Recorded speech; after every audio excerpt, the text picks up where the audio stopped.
उन्होंने 3 करोड़ पीपल के पेड़ लगाए। तो हजारों सालों से कितने दार्शनिक आए, पर दुनिया जस की तस है। और कहीं और किसी को आप चेला बनाओगे, किसी को गुरु मंत्र दोगे, केवल उसको इतना मंत्र दो कि वो बंदा बन जाए, उसकी जागृति उसको जैसा चाहती है वैसा करती है।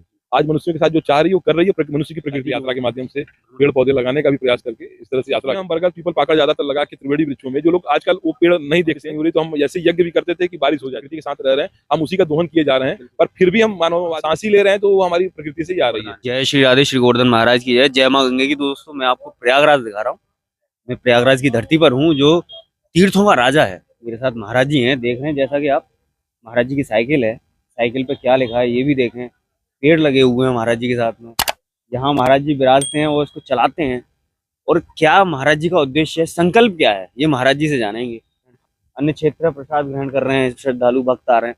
अब महाराज जी बताएंगे कि क्या संकल्प ऐसा है जो महाराज जी ऐसा संकल्प लेकर चलते हैं। जय सिया राम। दास का नाम राम बाहुबली दास है। हम ये यात्रा जो है, अरुणाचल प्रदेश में हमारा गुरु स्थान है, लोहित डिस्ट्रिक्ट में परशुराम कुंड करके क्षेत्र है। नॉर्थ ईस्ट बहुत दूर में बसा हुआ भारत का एक सुदूर क्षेत्र है। वहाँ बहुत घने जंगलों में हम लोगों का आश्रम है, और हम लोग बहुत दुर्गम क्षेत्र में रहते हैं। और उस यात्रा को करते हुए मैं उत्तराखंड हिमाचल की तरफ भी आता रहता हूँ, और वहाँ से फिर देश काल में साइकिल यात्रा के माध्यम से पेड़ पौधे लगाने का भी प्रयास करके इस तरह से यात्रा करता हूँ। और इस यात्रा के पीछे जो हमारा उद्देश्य रहता है कि जन चेतना, जो अवेयरनेस है, तो उसमें हम तो भगवान के नाम जाप से तो जुड़ गए, गुरु जी ने सब कर ही दिया है, तो वो अपने पीछे अब जो प्रारब्ध है जीवन बस का, तो हम लोग इस चोले में हैं। और इस चोले के पीछे जो कारण है कि हमको क्या करना चाहिए इस चोले के साथ में, संसार में जो हमारी गतिमति है, तो उद्देश्य जो है हमारा, जो हमारे जीवन की विचारधारा के साथ जुड़ा हुआ है कि हमारा देश संतों का देश है और विचारकों का देश है। तो अपने अपने विचारों से हम इस कुंभ में सभी पहुंचे हैं, और समाज के पथ प्रदर्शन मार्गदर्शन के लिए हम कुछ अपने अपने तरीके से काम करते हैं। मेरा ये दर्शन त्रिवेणी पेड़ लगाना और हर जिले में एक छोटा यज्ञ करना। जैसे पहले यज्ञ की विधा थी कि यज्ञ के द्वारा हमारे समाज में जो है जो हमारी नेचर और डाइवर्सिटी खत्म हो जाती थी, उसको हम फिर से रिक्रिएशन में ले आ देते थे। यज्ञ करते हुए हमारे ऋषि मुनि जो है, जो प्रकृति की अशुद्धियां होती थी, कहीं कहीं किसी वातावरण में जल का कमी, जल संकट है और बारिश नहीं हो रही, तो हम ऐसे यज्ञ भी करते थे कि बारिश हो जाती थी। आज जो है कृत्रिम बारिश करवाई जा रही है, कई तरह की मतलब अलग अलग साइंस की फ्रंटियर बातें हैं, वो आती रहती हैं। तो उसमें एक तरह से आप देखो कि अप्राकृतिक और जो प्रकृति का, तो प्रकृति का मतलब है ना कि कृत्रिम बारिश करवा तो आप ले रहे हो, पर उसका अंजाम आप देख रहे हो पूरे विश्व में क्या हो रहा है। तो हम लोग अपनी जो मूल चेतना हमारी है, वो हमारी प्रकृति है। प्रकृति के प्रति जागरूकता होने का मतलब यह है कि हम सांस ही ले रहे हैं, तो वो हमारी प्रकृति से ही आ रही है। तो हमारी मानव जाति के लिए जो वरदान और जिसके साथ हम जीते हैं, जो हमारे भगवान विष्णु की पत्नी है, प्रकृति ही है। तो हम साक्षात इस ब्रह्मांड लोक में जब हम आते हैं, गौलोक में, तो इस गौलोक में आने के बाद से हमारी जो आंखों को ये जो दर्शन मिलता है, झील, नदी, झरने, पहाड़, मरुस्थल, सभी कुछ, तो ये इनकी सौम्यता, इन जीव जंतुओं के साथ रहने का जो सौभाग्य है, वो मानवता के साथ में मिलता है। जो हमारी योनि, मानव योनि है, बहुत दुर्लभ है, क्योंकि हम सभी जीव जंतुओं को पहचानते हैं। वो हमें भले ना पहचाने, हम हर तरह के जीवों को देखते हैं, उन पर दया करुणा कर सकते हैं। तो हम जो प्रकृति के साथ में जब रह रहे हैं और उस पर दया करुणा नहीं कर रहे हैं, ये हमारी सबसे बड़ी शुद्धि है हमारे मानवीय मूल्यों की। तो उसकी विचारधारा को ठीक करने के लिए ये यात्रा जन जागृति की नदियों को, प्रकृति को बचाने के लिए पूरे भारत में हमारी यात्रा थी, पर खासकर हिमाचल, उत्तराखंड में जो हमारे जो उद्गम क्षेत्र हैं नदियों का, उन क्षेत्रों में, गांवों में जाके हम जो जंगलों में लोग आग लगाते हैं, उन पर्यावासों को बचाने के लिए, जीव जंतुओं के लिए, हर जगह यात्रा से, मतलब जरूरी नहीं कि साइकिल से ही चढ़ना। हमारा मूल सिद्धांत जीवन का अब बनाया रखा है कि जहां भी जाओ तो जन चेतना के माध्यम से प्रकृति में समाज को जोड़ो, प्रकृति उनकी जगाओ। क्योंकि जैसे हम अभी जो जीवन जी रहे हैं, हम उसी जीवन को ठीक ठीक जी रहे हैं। जैसे कालिदास जी मूर्ता में जिस जीवन को जी रहे थे, महामूर्ख की संज्ञा उनको मिली थी, तो उन्होंने जिस डाल पर बैठ के उस डाल को काटने का प्रयास किया था, तो किसी साधु ने उनको रिमाइंडर दिया था कि भाई गिर जाओगे। वैसे ही आज हम जिस प्रकृति के साथ रह रहे हैं, हम उसी का दोहन किए जा रहे हैं, पर फिर भी हम मानववादी हैं। तो हम लोग मनुष्यता में, ह्यूमन सिविलाइजेशन में ऐसा भी हुआ है कि हम किसी बिगड़ती चीज को अच्छा भी कर लेते हैं।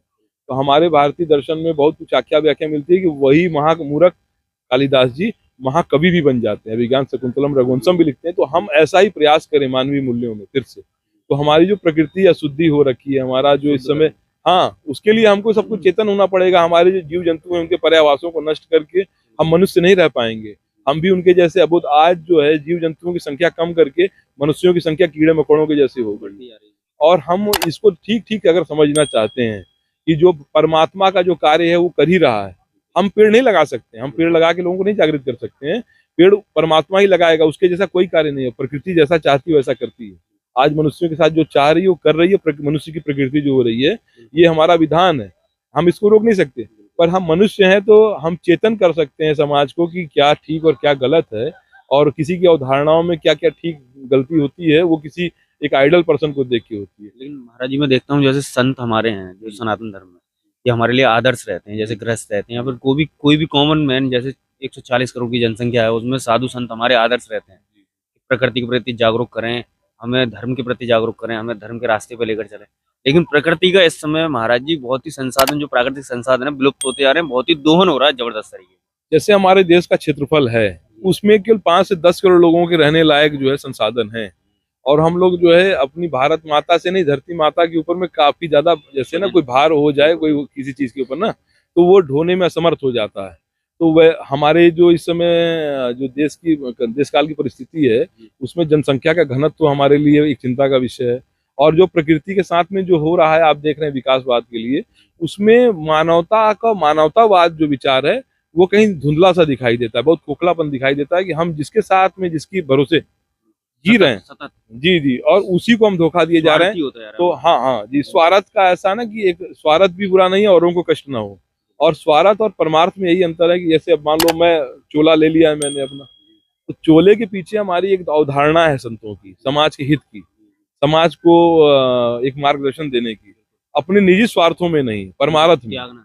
तो अब संत जो है ना, हम हमारे क्या, हमारे गुरुजी ने बोला लोगों को सत्संगी बनाओ, सत्मार्गित बनाओ, और ऐसा विचार लेके चलो जो लोगों के जो है ना किसी जीवन में प्रयोग हो सके। तो ये हमारे गुरुओं की अपनी एक जो है ये विचारधारा को आगे बढ़ाना।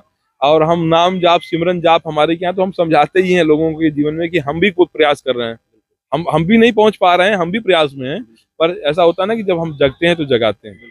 हम थोड़ा उठे हैं तो हम पड़ोसी को भी बोल रहे हैं कि भाई आप भी उठ जाओ, इस यात्रा को पूर्ण करना है। तो आप यात्रा में जो है निमंत्रित हैं हमारे, और यात्रा से जुड़ के आप सभी जो है इस जीवन की जो है ना मूल्यता को, इस मानवता के शरीर को आप ठीक ठीक अनुभव करके समझ पाओ कि हम आखिर इस यूनिवर्स में आए क्यों, इन ग्रहों पे हम बसे क्यों हैं, हमारे इन ग्रहों पे आने का कारण क्या है। तो मनुष्य जो है ना अपनी मानवीयता, अपनी जो अपनी सात्विकता है ना, वो तब तक नहीं पहचान सकता है जब तक वो अपने आत्म दर्शन को ना जान ले। किसी को आप चेला बनाओगे, किसी को गुरु मंत्र दोगे, केवल उसको इतना मंत्र दो कि वो बंदा बन जाए, उसकी जागृति उसको चार्ज कर दो। उसको फॉलोअर बनाने की जरूरत नहीं है, उसको जो है मनुष्य बनाने की जरूरत है।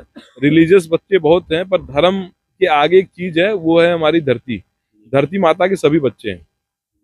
सूरज ने किसी के साथ भेदभाव नहीं किया है, हवा पानी वृक्षों ने किसी के साथ भेदभाव किया है।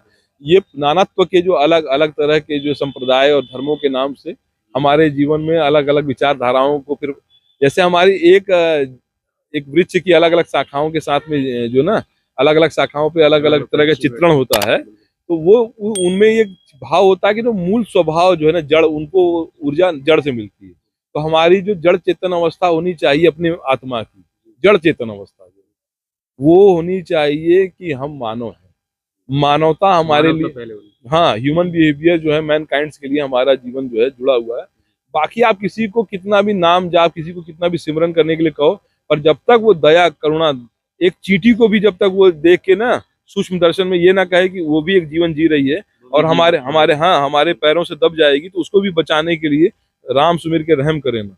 और जब सिया राम में सब जग, यानी सबको उसी तरह से आप अपने भावना में लेके संत का जीवन जीना शुरू करते हैं, तो संत बहुत सूक्ष्मता से होश पूर्वक अपने जीवन को जीते हैं, प्रयास करते हैं कि हम उनको कहीं किसी को तकलीफ देने का अवसर ना आए। तो उसमें अब प्रकृति को जो बचाने का जो हमारा संदेश है, प्रकृति से जुड़ा हुआ संदेश है। हम जैसे वृक्ष लगाते हैं, भारत के हर जिले में लगा रहे हैं, तो उसमें हम बरगद पीपल पाकड़ ज्यादातर लगा के त्रिवेणी वृक्षों में, जो लोग आजकल वो पेड़ नहीं देखते हैं कि लगाता हुआ कोई मुझे बहुत कम नजर आता है। हमारे एक आइडल हैं पीपल बाबा, उन्होंने जो है बहुत से पीपल के वृक्ष लगाए, बहुत वृक्ष लगाए, पर जहां तक मुझे पता है कि उन्होंने 3 करोड़ पीपल के पेड़ लगाए। तो मानवता के लिए, हमारे मानव जीवन के लिए कुछ जो जरूरत थी, उन्होंने कितना बड़ा काम किया, जितना प्रकृति से लिया था उससे उतना कितना गुना उन्होंने बहुत वापस ज्यादा किया। तो वैसे जो है ना धरती माता के बच्चों की जरूरत है आज। पहले समाज वहां से ठीक करना पड़ेगा। आप विचारों से ठीक करना चाहते हैं तो हजारों सालों से कितने विचार, कितने ग्रंथ हैं, हजारों सालों से कितने दार्शनिक आए, पर दुनिया जस की तस है और कहीं और जा रही है। तो वो कितने आएंगे, कितने जाएंगे, पर अपना प्रयास होना चाहिए कि हम जीवन में मनुष्य बन के इस जीवन को पहचान लें, हम बंदे बन जाएं, हम सच्चे इंसान बन जाएं। मैं भी अपने जीवन में किसी और जीवन से आ सकता हूं, तो रत्नाकर से वाल्मीकि बनने का समय होता है। आप प्रयास कर सकते हैं, आप